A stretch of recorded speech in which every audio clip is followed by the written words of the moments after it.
Welcome to the Business Enhancement Series presented by Efficiency United and Semco Energy Gas Company.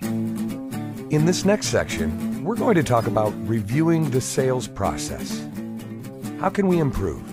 There are so many sales processes out there, and all of them have value. It seems like there's a new sales school of thought developed every day. Some sales techniques target specific markets, just like Mark Jewell's book. We recommend regularly refreshing your sales training as techniques are always evolving. All of them have something positive to add to the discussion. So the first thing is you have to know your process. If you don't think you have a sales process, well, you do. It just might not be a very good one. Think about all the steps in your sales process. It's going to differ from company to company, but it's always going to include the first contact with your customer, the customer needs evaluation, some sort of a proposal. Of course, you've got to close them. You've got to deliver what you sold them, and then there's going to be some sort of evaluation. Focus on what works for you. So, first contact and ongoing contact. Well, all sales are somewhat relational. You've got to have some sort of a rapport or mutual respect with the customer. People prefer to do business with friends, so get to know them, bond with them. Think about some questions that you could ask to establish rapport and get to know the customer. Ask them about their hobbies, interests, families, and also recognize if they're uncomfortable talking about these things. That's part of building rapport, is building that trust. Next on the list, your needs assessment, getting to the heart of the matter. So this is where you're going to want to flip the script. Make them tell you what they want. If I were you, I would do this. Get them to want to do it because it's for them. You've got to distill. That's to ask why, so you can get to root causes. For example, what are the primary driving factors for calling a contractor? Are there any particular issues you're having with your energy-consuming equipment? You've got to actively listen. It's to be quiet. Listen intently. This isn't about you talking. It's about listening. Let the customer explain how you can best serve them. Playing dumb is to also ask why. Ask them questions that might be obvious to you, and you don't really need to ask them, but it allows them to ask for help. It allows them to get to the point they realize you can be the actual service provider that will help ease that particular pain. And then play what if. It means start questions that way to get your customer to think out of the box. What if we made this change and it represented this savings? What if you didn't have to worry about this problem anymore? Then you get to the proposal stage, and hopefully the proposal reflects all the needs that you uncovered in the last step. Some things about the proposal. It should be typed.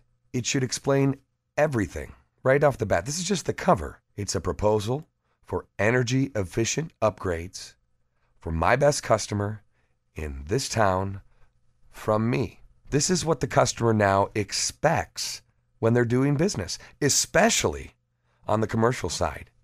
And use a sense of urgency as a teaser for opportunity costs appearing later in the presentation, and that rebates not be available if they wait, and really provide that sense that they need to act now. Then you've got to close the deal. You've matched up the customer need, the budget, the capabilities that you have, the implementation cost and feasibility. Once their needs are established and the budget has been defined, well, at least a range for a budget, you can outline the cost and benefits of the proposed solution. By this time, the project has been evaluated as feasible. When all these things are taken into consideration, the sweet spot becomes evident, and it's where the three circles overlap, creating a win-win. With a win-win, the customer is going to purchase the proposed solution. If they see they're losing in any way, the deal won't close. If they choose not to purchase, they don't trust you, or some need has not been met, which means you didn't identify the problem properly. That means you got to go back to the assessment stage. Then the fulfillment. Remember, Larry Wingett said, success comes from what you do, not what you say you do. So you did everything right to sell the deal, but did you do what you said you were going to do? One example is simply showing up when you say you're going to be there on time, right? More complex example is the measurement and verification of an energy efficiency project where they actually see results and notice the changes from implementing the project right there on the utility bill.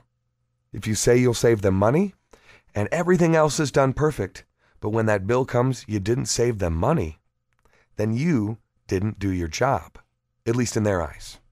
You lose credibility if you don't perform as promised. It's said a lot, but you should always under-promise and over-deliver. And then all the things you do post-sale. You got to invest time after the sale. You've got to evaluate the customer's perceptions. You've got to handle objections. Maybe you did mess up.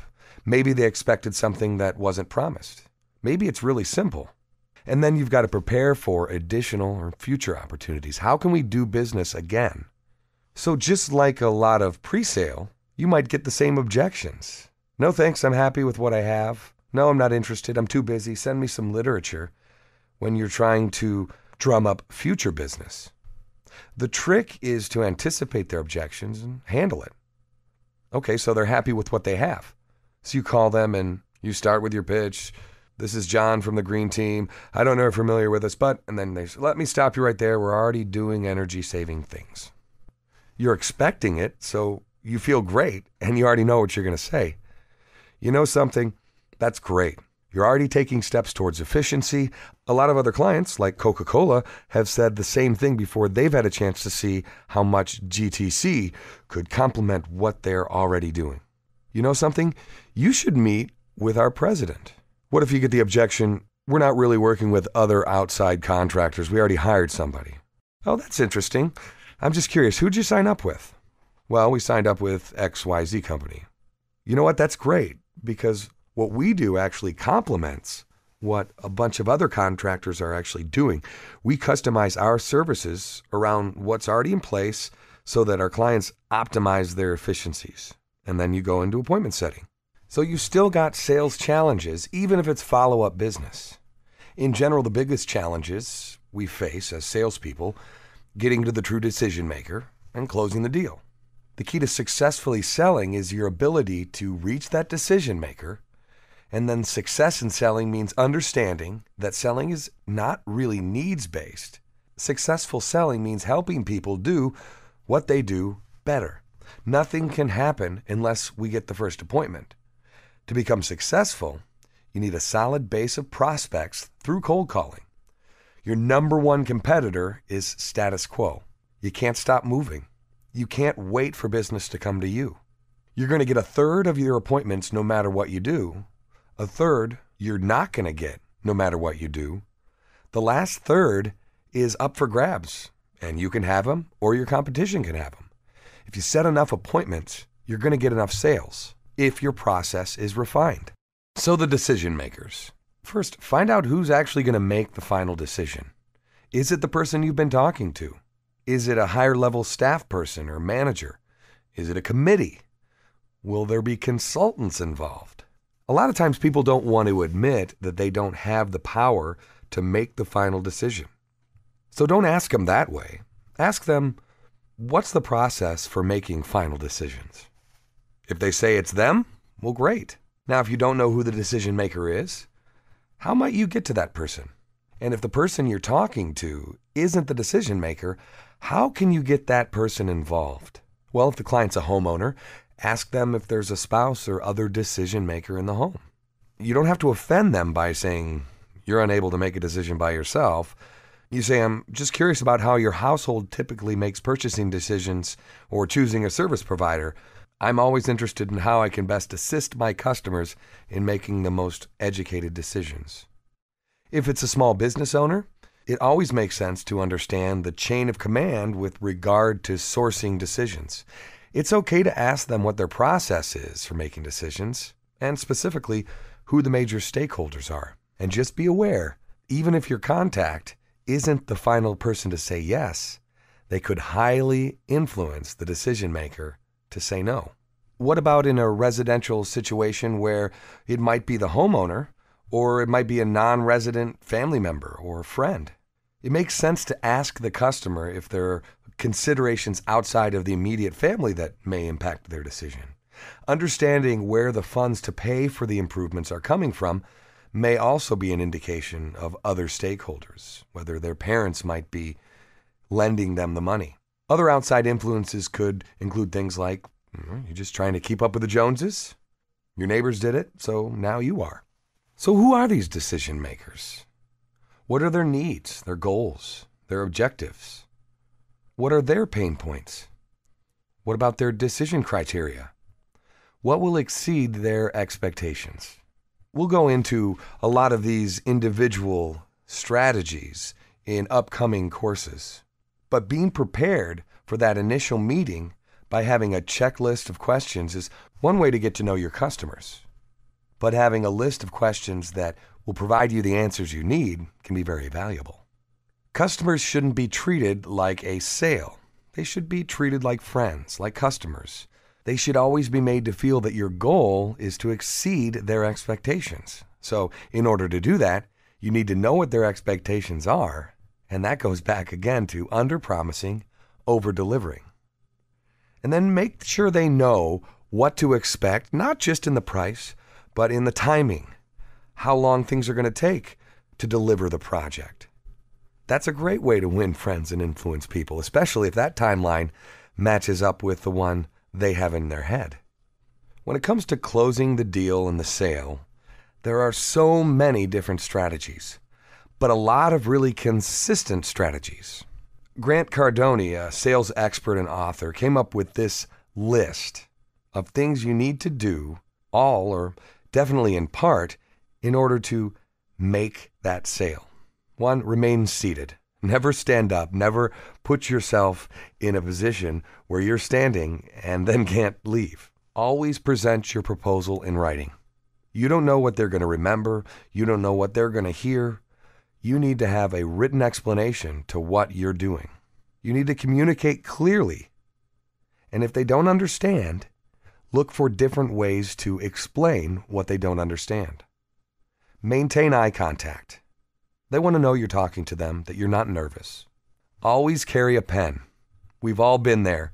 The client wants to sign the deal, and we're searching in their junk drawers for a pen. And that leads into using humor. If you're good at it, if it's appropriate, be light. Make a joke. Self-deprecating humor can be effective as well. Even after they've agreed, make sure they want to do it. Ask them one more time. If they say they don't, ask them one more time. And stay with that person. If you made it to a certain point in the sales process and they don't buy right away, that doesn't mean there's no future business. Stay with them, answer their questions, and look for opportunities to continue or restart the sales process. Stay confident. If they know you're nervous, if they don't think you believe in what you're selling, they're not buying. Be positive. No one wants to work with someone who's overly negative. If you represent a huge cost, you need to be a huge cost that they don't mind paying because they're working with a great team. And that leads to always smiling. You're solving their problems. If you don't act happy, you really can't expect them to act happy. And one that's not on this list, don't talk your way out of a sale. Once you've said what you're going to say, let the customer absorb. Some people say the first one to talk loses. And very often that's true. If the customer talks first, well, we won't say they lost, but you have a great chance of making that sale. In the next section, we're going to talk about packaging, optimizing the sale, doing more for a customer than you originally thought, which makes it what? A better sale. As the Business Enhancement series presented by Efficiency United and Semco Energy Gas Company continues. Click the next section titled Packaging, Optimizing the Sale.